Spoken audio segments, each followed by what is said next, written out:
Welcome to Susan's Spotlight. Today we're going to continue with the topic of a seasonal harvest time. A harvest time is a celebratory time when the farmers culminate all their activities from spring planting, watching the summer while it grows, and then going into the fields to gather the crops.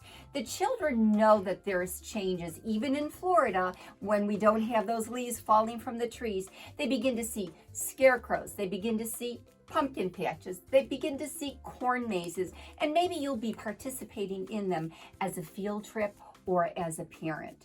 This is when the farmer collects the fruits, the vegetables, takes them to the barn, then to the market, and then ultimately ends up into Publix. So the children need to understand that those carrots sitting on the Publix shelf came from the farmer and also came from harvest time. But one of the problems that happens to a farmer in a cornfield is a big black bird called a crow comes and starts to eat the crops. What happens when the farmer sees this happen? Well, he begins to introduce a character to put in the field. This is a good time for you providers or for parents to use your electronic devices to actually scroll up what scarecrows look like. Scarecrows look very different from around the world, but they serve the same purpose. They prove to scare the crows out of the field. This is a great time to use your inquiry questions to your children or your classroom. What do the scarecrows look like? Do they all look the same? Why are crows afraid of scarecrows? Because they're not real. And these inquiry questions are wonderful, and it's an opportunity for the child to look at the perception of what you're introducing to them. Today, I'm going to introduce just a simple sheet of a scarecrow that I brought. I brought a scarecrow that is made out of shapes. And I have pre-cut some triangles, some different size circles, some rectangles, and some different size rectangles. With these 3 to 4 different shapes, you'll be able to recreate what you started your topic about. This is a scarecrow. Friends, do you see anything that would look like a face? And they would say a circle. Well, I have a big circle, and I have a medium circle, and I have a little circle. So we're going to use the big circle. And I'm just going to go through the parts of the scarecrow and say, what shape does that hat look like to you on the scarecrow?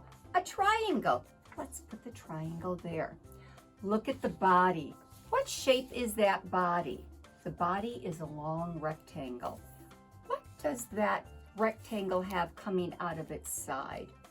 The arms, and then the legs. So what we have done with just 4 different shapes or 3 different shapes is we've done representational building.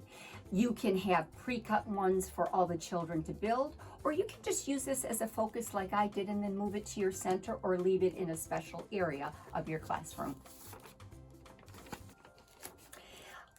Another way that you can introduce some different concepts to building is you can say, how could we change the shape of this scarecrow? And just wait for the children to say, you could use a different shape and a different triangle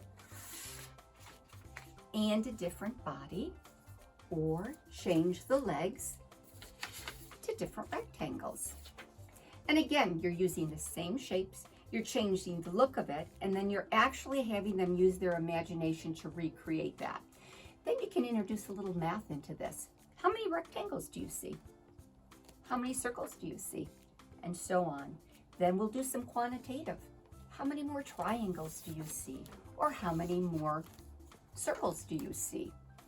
So all of this simple little activity provides children with shape differentiation, shape review, representational building. And then of course, I bring a book with me, and the one that I chose this month is Down by the Barn by Will Hildebrand. This would be on our seasonal shelf at St. Johns County and at Clay County Volunteers, along with the manipulatives. Providers, this is easy to order from Scholastic or your library. And again, I'm certain that you have many, many different types of shapes.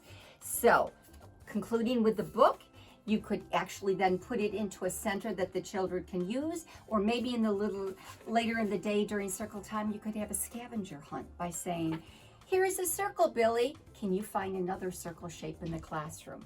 Here's a triangle, Mary. Can you find a triangle in the classroom? So you've now integrated shapes and characters in your classroom. Thank you so much for joining me today. You take care.